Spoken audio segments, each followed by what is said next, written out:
Sebuah mobil minibus yang mengangkut pemudik jatuh ke sungai di Kecamatan Messawa, Kecamatan Sumarorong, Mamasa, Selasa tanggal 4 Mei tahun 2021.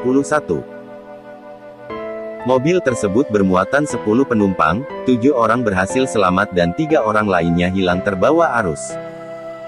Kapolsek Sumarorong, Ibtu Hendrik mengatakan, peristiwa nahas ini terjadi sekitar pukul 6.45 WITA.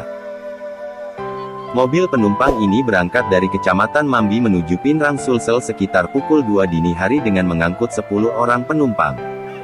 Mobil mengalami kecelakaan tunggal di Batu Busa, lingkungan Tondok Talu, Messawa, sekitar pukul 6.45 waktu Indonesia Tengah.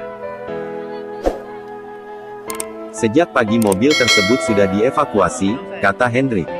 Lanjut Hendrik, penumpang selamat dievakuasi ke Puskesmas Messawa. Sedangkan 3 orang penumpang belum ditemukan, yakni Keila, 12 dan Naila, 1 asal desa Rantebulahan, Nur Indah Sari 30 asal desa Mahalaan Barat.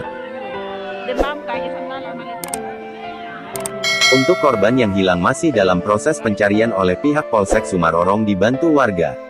Analisa awal penyebab terjadinya kecelakaan karena sopir dalam keadaan kelelahan atau mengantuk, kata Hendrik.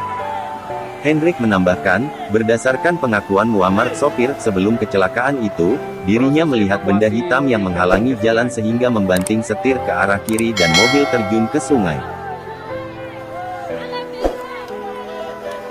Sedangkan Kepala Basarnas Mamuju, Saidar mengatakan, setelah mendapat laporan pihaknya langsung ke lokasi melaksanakan operasi pencarian.